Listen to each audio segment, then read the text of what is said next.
Hi, folks. Welcome back to the pole barn of bad decisions and broken dreams, where the coffee's always hot. Not so much. But we're going to continue on. We're in the house today. We're doing a little side project opposite the 1966 Chevy Nova. We're going to take a break on that for today, and I have a job. We need to replace the. Well, hi, sweetie. How are you? Yes, it's a good girl. We need to replace the shower head in our house. So we'll get inside the house, look at that shower head, get it replaced real quick, and then we're going to get out to the pole barn and we're going to do some cleaning up in the pole barn and organizing.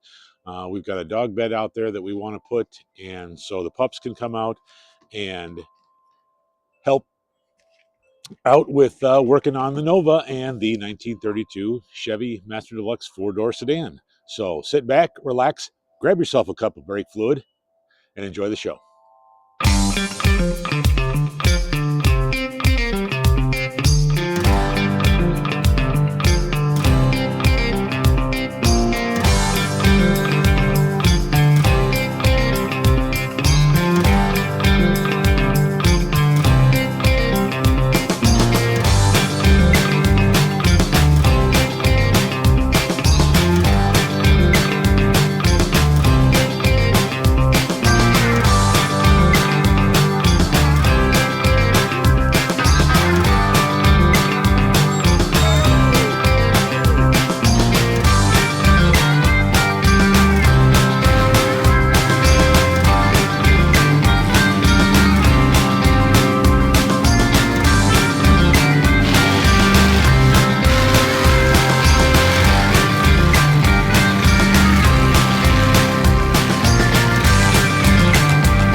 What are you doing, sweetie? Yes. What are you doing? What you doing? Yes, that's a good girl. That's a good girl. Yes. Oh, that's a good girl. What are you doing? What are you doing? Yes, that's my good girl. That's my her.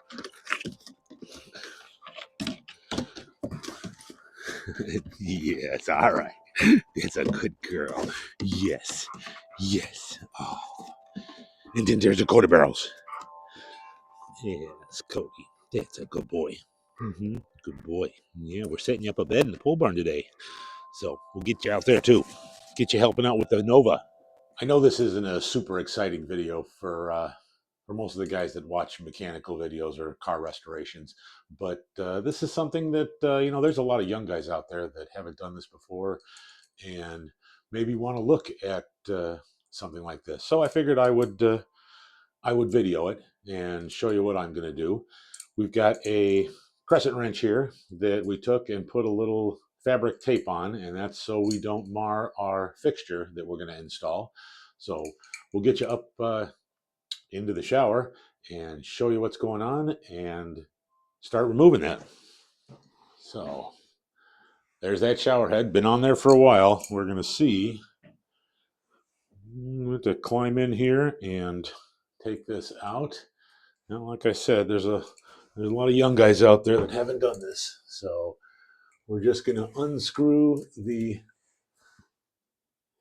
and it looks like there are no wrench flats on our, let me just move this down a little bit.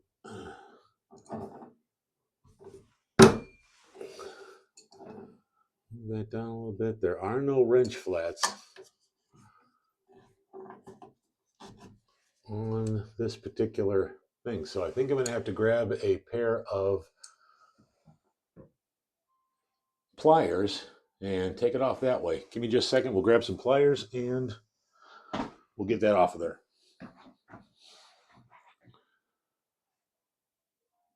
As you can see here, there are no wrench flats on that fixture. So I can't take that crescent wrench and turn that off easily. So what we're going to do is we're going to get a pair of pliers and pull that off. We don't want to mar it up too much because we might have to reinstall it if we don't like the shower head once it's done. Okay, so what I've done is I went and grabbed just a little bit of electrical tape, and we're going to wrap a little bit of electrical tape around that fitting, just because we don't want to mar it up too badly and mess that up. It'll give a little buffer between the jaws of the pliers and the head itself. And that head just unscrews very nicely from our pipe here. So we'll take the new one in, bring it in, and start working on that. So we've got a little tech tip here, and we have our threaded fitting right here, and I just grabbed a big bolt to illustrate what we're doing. And when you're putting thread tape on, as you face the bolt, you want to put that tape on in a clockwise rotation. And that's wrapped up. That way, when the fitting goes on, it goes on clockwise as well, and it doesn't unravel and make that Teflon tape follow those threads out. So what that's going to do is that if this black electrical tape was Teflon tape, it would start to go into the threads and seal those threads up. So little tech tip on installing plumbing Teflon tape. Here's a little demonstration of that. And you can see those threads wind down from this end, winding down to the head of the bolt. If this was a pipe and you were putting this on, you would turn this on in a clockwise rotation, and that would begin to move down the threads. And then that Teflon tape seeps into the creases of those threads and seals up the pipe. As you can see on these threads, there is a little goop inside there from being installed for the last 10 years. So what we're going to do is we're going to take a little bit of cleaner and a brush, and we're going to go ahead and we are going to brush out these threads and get any residual Teflon tape, pipe dough, whatever's in there. And spray a little bit of vinegar and water on there and wipe that down real good. And I think I might get something with a little bit more bite to it as far as a brush goes, because we've got some hardened stuff in here. So we'll get something a little bit stronger there and be right back. Okay, what we grabbed was a small brass brush. A little small brass brush, and brass is going to be softer than well, I don't know if this is real steel or not, but it's softer than the base metal here. And that will, but stronger than the old Teflon tape. So we're going to just give that a quick brush. Make sure none of that old thread sealing compound is stuck in there. We don't want to gall the threads when that new fixture gets installed here. We just use the very corner of the brush. We're not trying to take any finish off, just trying to get there. And that looks a ton better. Just get that old pipe dope out of there.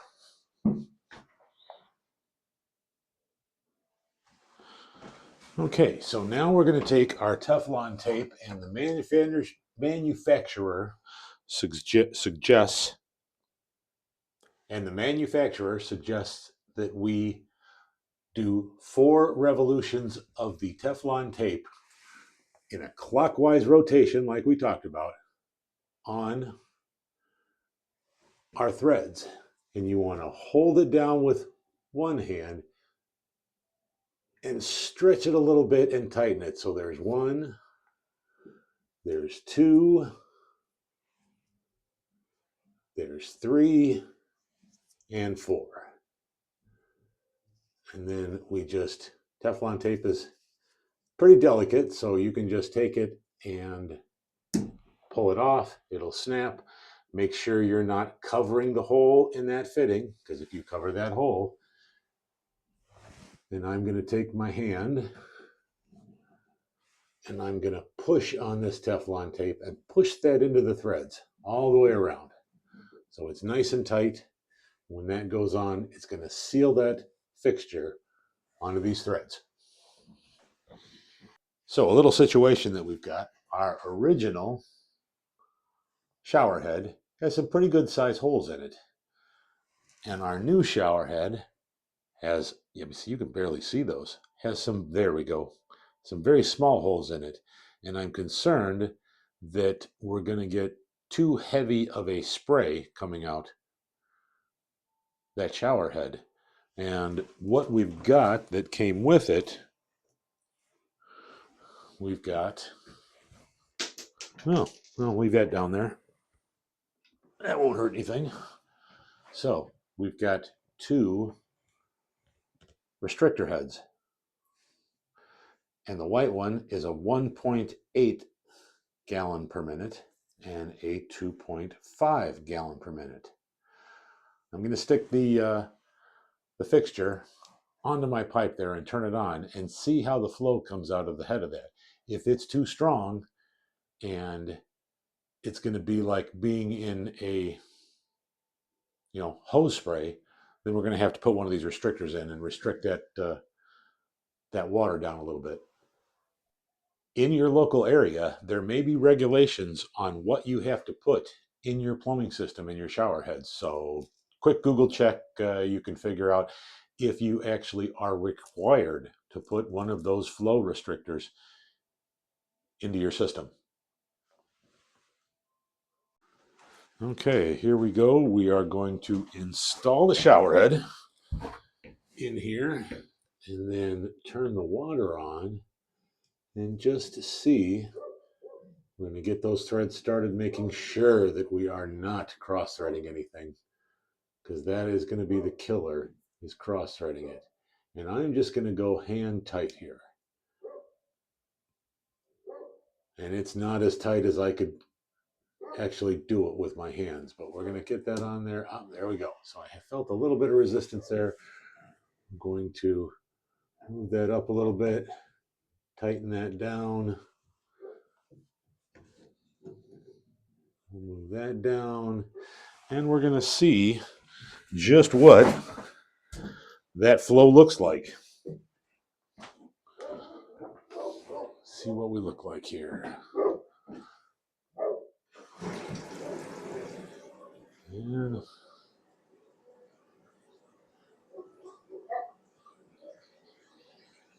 there we go. We'll turn on the water here.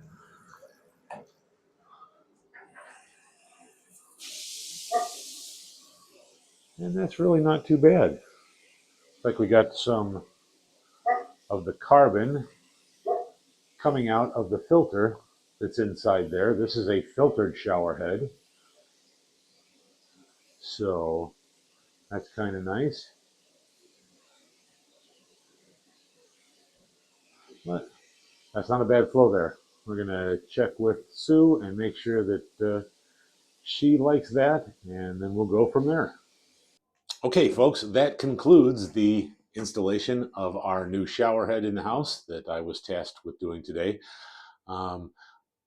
As you can see, got my shirt on, got my pants on. I'm reasonably certain that you would not have wanted to see me testing out this rig in the natural state.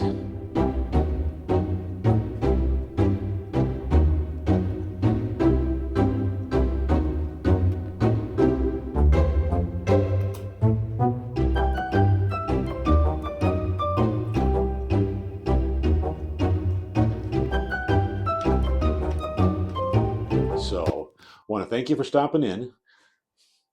Please hit like and subscribe. We can make some more content in here and have some more fun. Enjoy your day. Now we can get back out into the pole barn and start doing some cleanup, setting up a dog bed for Cody so that we can have the dogs out in the pole barn, there are some things that that I'm a little concerned about, because we do some grinding, we do some drilling, we want to make sure that everything's safe.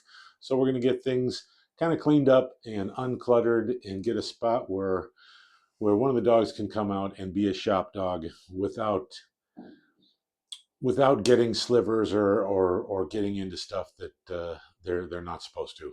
So again, thanks for stopping in. You folks have a nice day.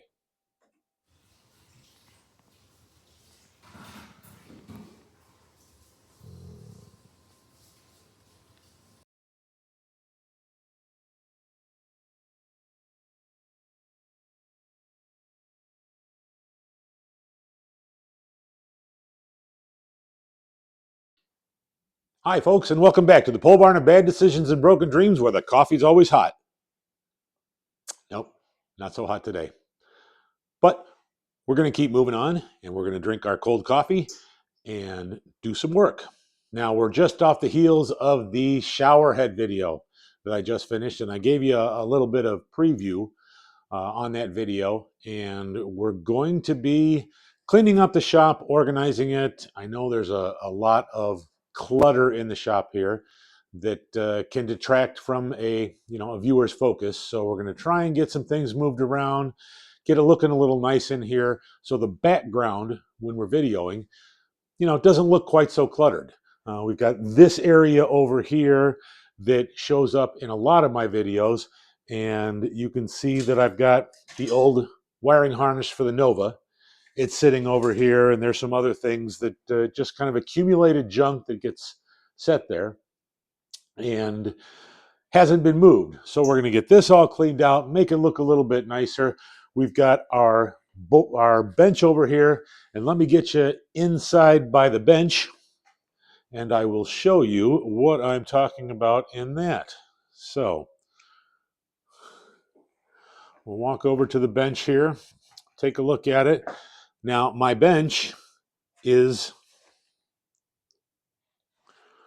where kind of a lot of the clutter that shows up when I'm using things. Like, we've got all of our electrical tools here. We've got some of our electronic stuff that we could probably put that somewhere a little bit better and get this a little bit less cluttered. All of our parts here that we've been collecting are right here off the Nova. These are all parts that were removed. This bag here says this is for the original radio, some knobs and stuff, and there's other parts there that we're saving there to use when we need it. So that has to stay there. Our new parts here, we've got all of our gauges and some other types of thing, the coil that has to be installed. And we're going to need to kind of declutter that a little bit.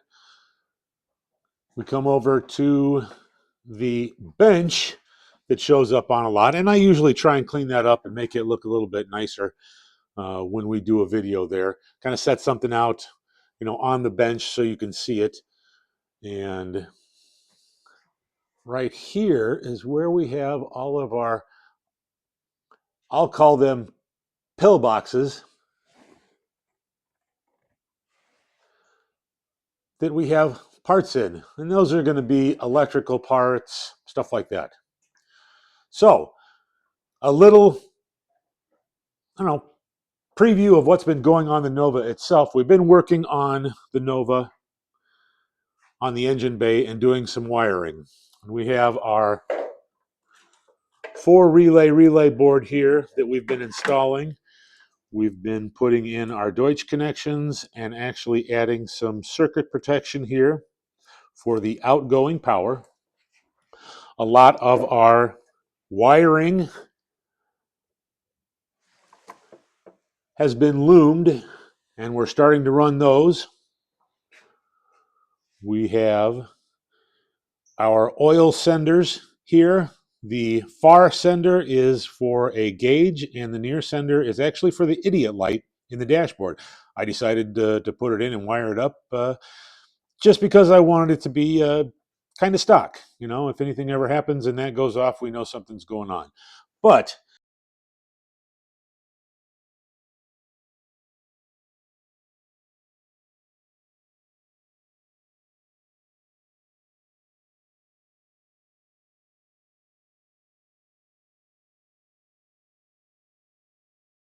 But this here is the area.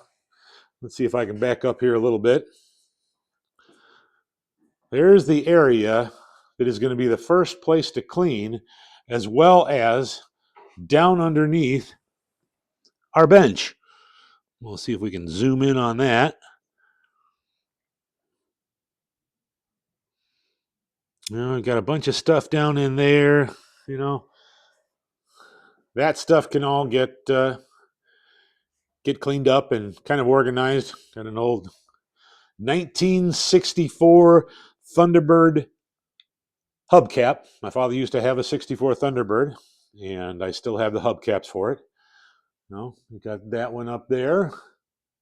Our Luisi, that was my grandfather's license plate, and that was for his 59 Oldsmobile.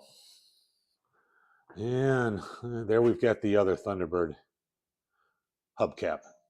So we're going to get working. We're going to get some of this clutter at least organized and something done with it. Follow along, sit back, relax, grab yourself a cup of brake fluid.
Here we are with the first section of the cleanup done on the pole barn.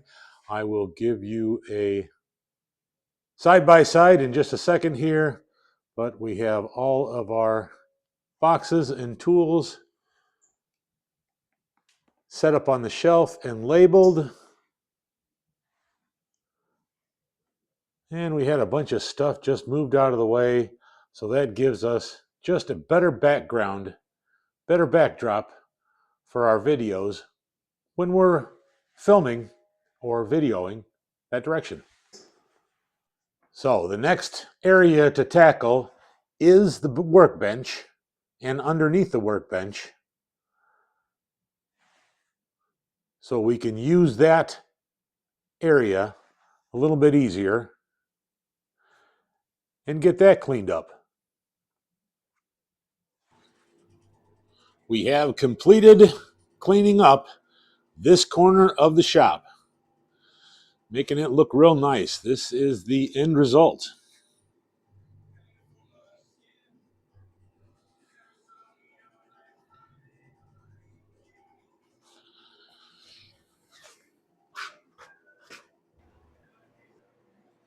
We do have a few upgrades on the pole barn of bad decisions and broken dreams that we tackled this week.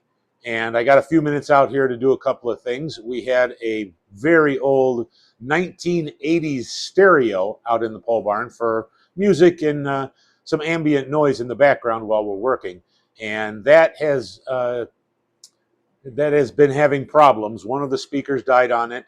So we got a new radio and installed it over on our bench, and we run that radio all the time just so there's voices in here. And having a radio on in the pole barn keeps critters from getting in. They don't like to be around people, so we put that radio in, and we run that radio all the time, and that has voices and music and that kind of stuff going on all the time, and it will keep those critters out of here. We also have some new electronic devices that put out a tone that also mice don't like. So those are installed, and they're easy. They just plug into an outlet, and they emit this tone. Problem is when the power goes out, we have to reset those. So I've got to go in and I've got to reset all of the electronic mouse deterrents in the pole barn and get those going again so that they're putting out that sound. So I'll get you in. I'll show you the new radio. It's a nice hand-me-down stereo that we installed for our ambient noise, and show you what's going on there. Here we have our electronic mouse deterrent device that we got off the Jungle website, and they work actually pretty good. But you need to reset them if the power goes out, and there is a small button right here that turns that on, and you can see that it's got a couple of different levels. And I don't know if you heard that beep going on, but that is a high-pitched noise that deters the mice from getting in the pole barn. And we want that on the second setting. So here it is off. There's the first setting and the second setting. So now that is reset, and we're ready to go with this mouse deterrent. Here inside the collectibles room, we've got our second mouse deterrent, and you can see that right down there, plugged in, and got that reset. So we don't want mice getting in and eating all of our collectibles that my wife will not allow me to bring into the house and store in the house. So I built this collectible room to house all of the junk that I collected over the years. Here is the old stereo from the 1980s that we had in the pole barn. It's been in here since the day I built it. It's at least been running for 30 years straight now and has actually served us really well. But like I said, one of these speakers doesn't work anymore. So we remove this, and we'll probably get rid of this and throw that away so we can get some better music. We'll go over and I'll show you the new stereo. And here we have our new Bose stereo. It's actually not new. The Bose stereo is from the 1990s, and this is kind of a hand-me-down from my wife's parents when they moved out of a condominium. So we installed this, and it is working flawlessly. One problem that we have there is if the power goes out, it needs to be reset as well. So that's been reset, and that works real well, and we've got some nice music here for our ambient background noise when we're working on the Chevy and not filming, because we don't want to put music out on the channel that is copyrighted. Now we're going to get back on the 1966 Chevy Nova, and there's something that I have been wanting to do for quite some time. We've got our drive shaft here, and it definitely needs U-joints.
Hi folks, Brian back here. I want to thank you for stopping in and enjoying our video. Hope you had a nice warm cup of coffee.